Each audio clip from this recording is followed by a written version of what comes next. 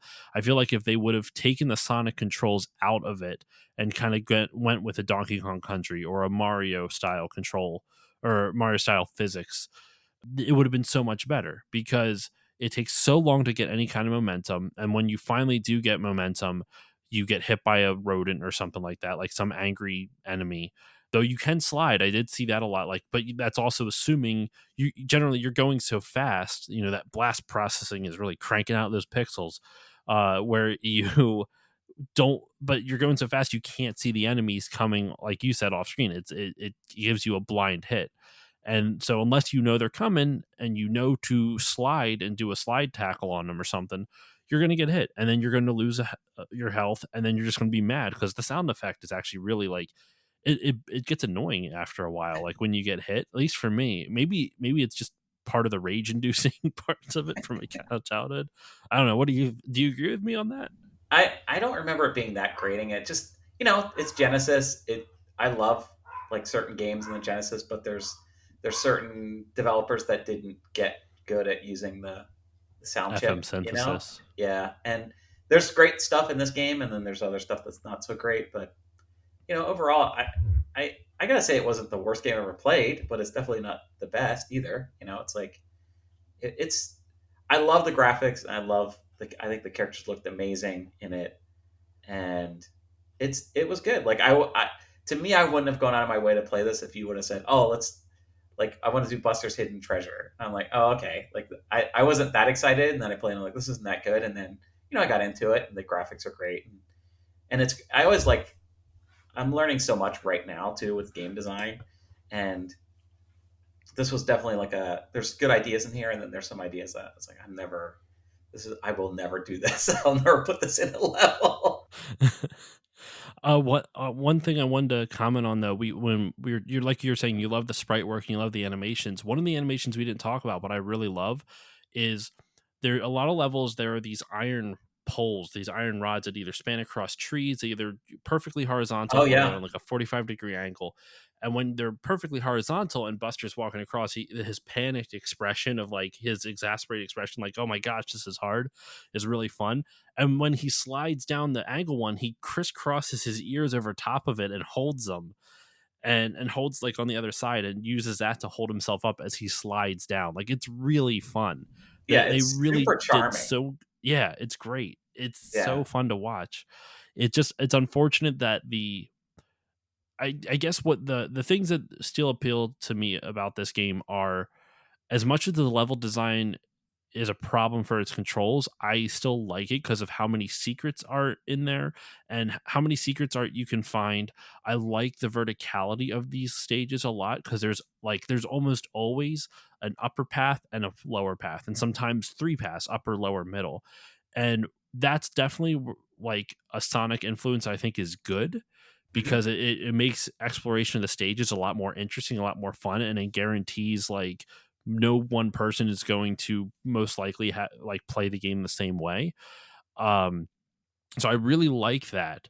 But where it kind of suffers is that since it does have the Sonic controls of having to wait to build up speed, it gets very, it's not floaty, but it gets very like choppy, as for Yeah, lack it's of a like better start term. and stoppy. Like you have Yes, to like you're trying to get going, and then you get stopped, and then it's like the last levels in Sonic where you're not running at all. You're just making sure you're not running into stuff, basically, and that's kind of what exactly. this game is like. It's like there's like one level that really made me upset because you get through the whole level, and then you're coming. I think it's one of the mountain levels. You go through the whole level, and then at the end you're running downhill, like you're running down a long hill, and then you jump, and you go down another long hill, and you jump, and then you go down another long hill, and then there's an enemy at the end. It's like they're such jerks. Like that point in the level, like just run to the end. You know what I mean? Like you went through hell. Like this is your Yeah. reward to like just run down a hill because it's fun. And there's they're so mean to you sometimes in this game. It's that old game design, man. That's what it is. I agree with you. For its time, it's fine. Like I think as a kid, a lot of this is clouded by nostalgia. But the things that I still do genuinely like, and they still make me feel the same way I did as a kid, is that exploration of the levels. I think the exploration specifically is really well done. Yeah, It's there's so many hidden areas you can go to, and the platforming can be really challenging in a good way. At times, and a lot of times, like we mentioned before, blind jumps and enemies that pop out of nowhere, they can be very frustrating. Specifically, one enemy that I despise are the purple bats in the forest. I don't know what Mhm. it is about them, but I cannot, like, I get hit by them so often and it makes me so mad.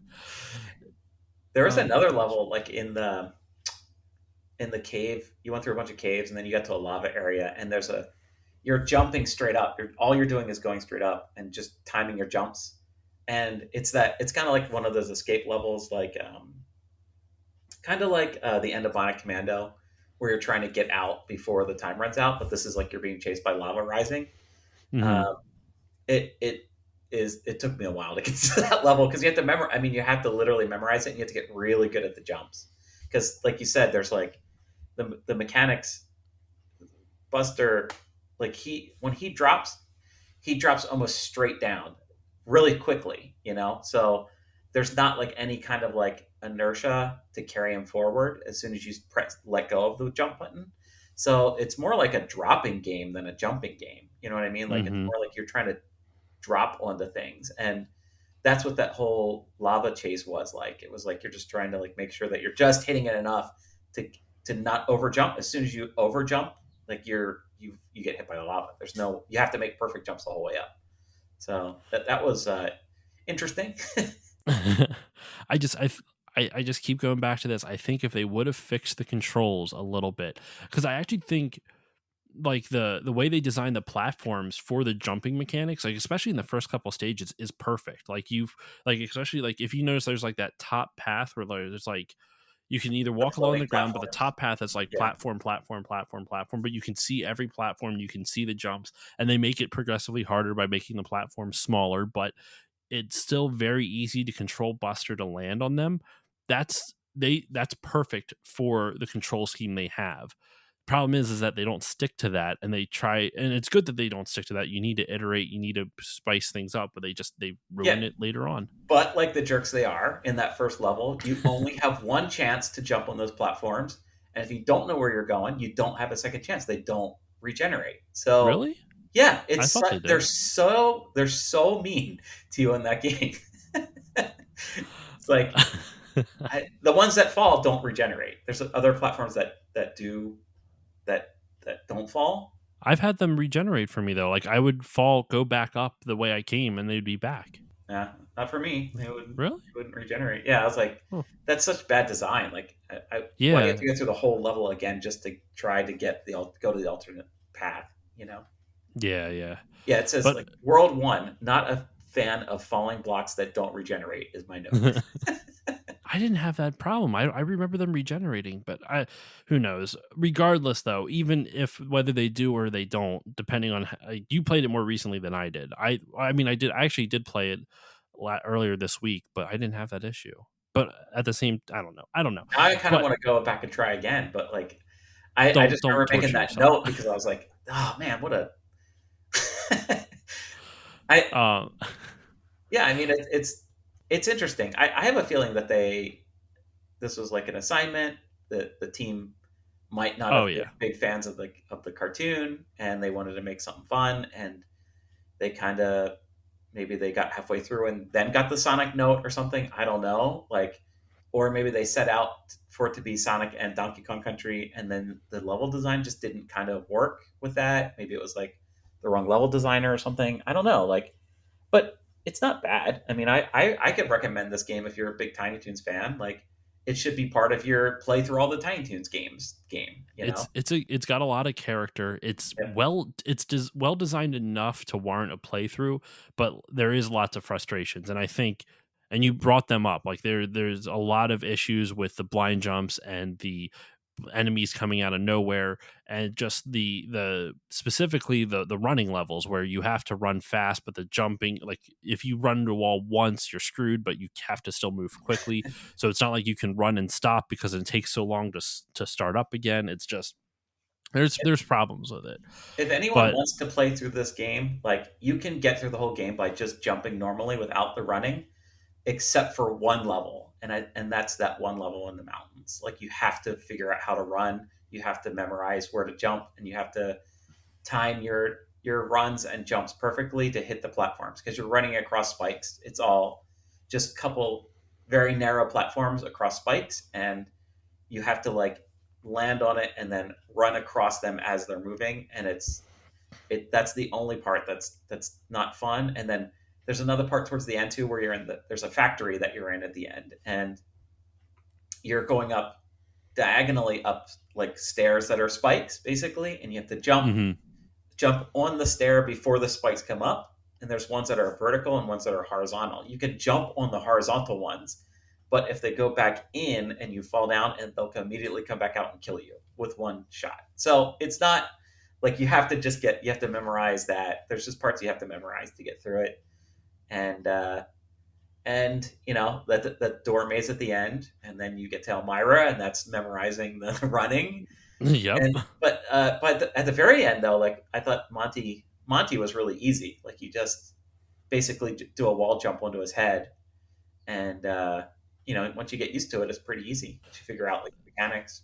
The playthrough I saw, like you have to dodge. Like all the person had to do was dodge Monty's first attack, which I think his first phase is like a laser, and then the Mhm. second one is like this weird, like his It's gauntlet his shoots off fist. or something. Yeah, His fist shoots off. His fist shoots off. But once you hit him, you run to the other side of the map, and he'll jump over to meet you, but he doesn't touch the wall. So as long as you're touching, like as far to the right as possible, as far to the left as possible, he'll jump, land right beside you, and not hit you. You wall jump, land on his head before he can do anything, and then you do the same thing. Run to the other side yeah. now, You don't even and you have just to rinse, run to wash, the other repeat. side. You could literally stay on the same side. Like he'll just land where you are, or if you're close enough to the right or the left side, he'll just like land still to the right side.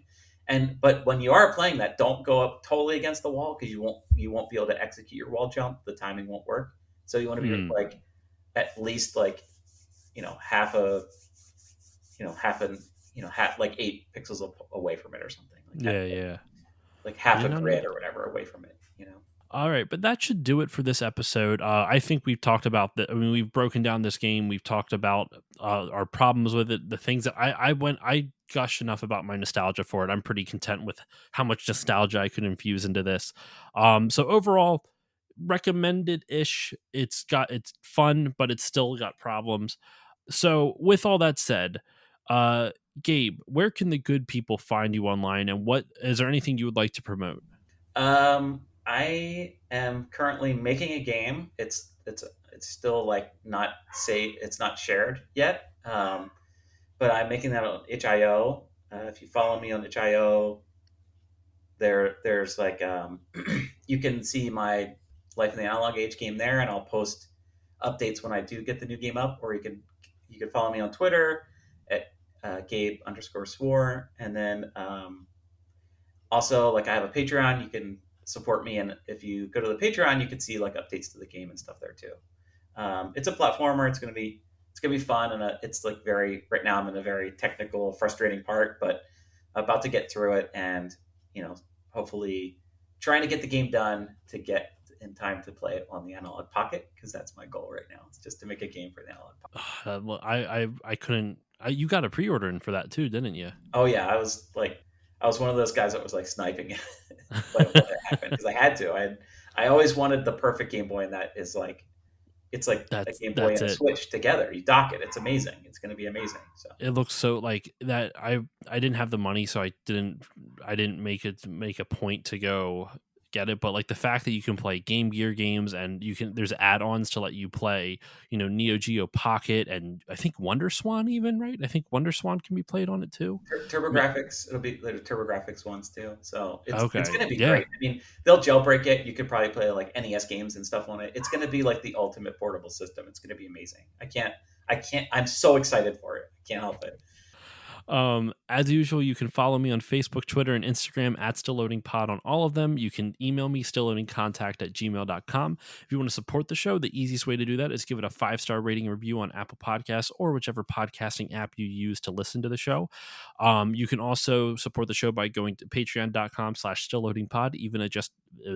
Even just $1 a month will help grow the show. And the most important shout out I have is the Bit by Bit Foundation. The Bit by Bit Foundation is a nonprofit organization whose mission is to put video games and video game consoles in the hands of children receiving inpatient care at hospitals. And that will do it for this episode of Still Loading. Thank you all for listening. One last thing before we go, Gabe will return. We don't know when, we don't know where, we don't know which game yet, but he will be back, and we're going to do another cartoon based video game. So Gabe, thank you for joining me, and I'm excited for whatever we end up recording next. Yes, thanks for having me. It's been great, and thanks for introducing me to this game, because I don't know if I would have actually sat down and played through it if it wasn't for you. And it's interesting to see like how the game is through your nostalgic eyes too. I don't know if you should be thanking me after I heard all that. I don't know how much you enjoyed it, but thank you for playing it though, and thank you for joining me. This was a lot of fun, It's great. um, and that should do it. So thank you all for listening, and I will see you all next time.